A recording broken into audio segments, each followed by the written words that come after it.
comment on the Financial Stabilization Act or what should be done. I was available to the press and I let people know that while it wasn't perfect, I supported the Financial Stabilization Act. And one of the reasons I did was because I knew it wasn't a situation that was vague, obscure, and far away.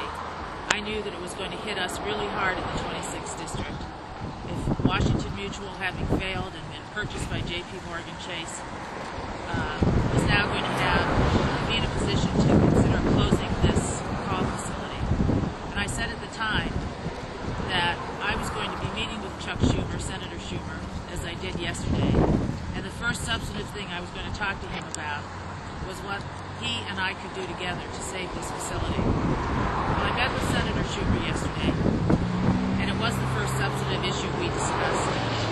And he promised, and you may have heard his remarks at the press conference, that he is going to continue his pressure on the executives of JPMorgan Chase. He is going to introduce me to all of them, so that I can pick up the pressure on them and call them every day and work with Senator Schumer and Senator Clinton and former Congressman LaFalce, who still retains many good relationships with people in the banking community, to do everything we can to not only keep this facility open, but to expand it. My opponent has been silent on this issue. I'm not sure he even knows that this WAMU call center exists in Albion. It's just another example of how out of touch he is with the people of this district and the problems that we are facing every day. The election is a few short days away.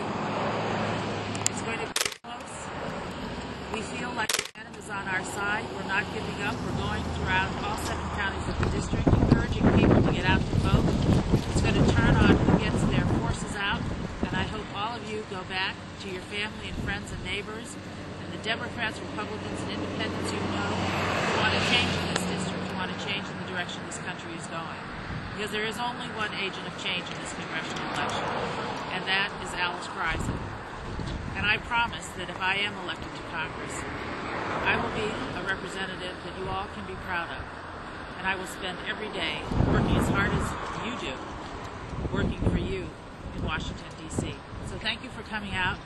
We are barnstorming through the district. We have a couple Halloween parties we have to get onto, which is putting a smile on my face because I'm going to be dressed up as the awful person you see in Chris Lee's ads.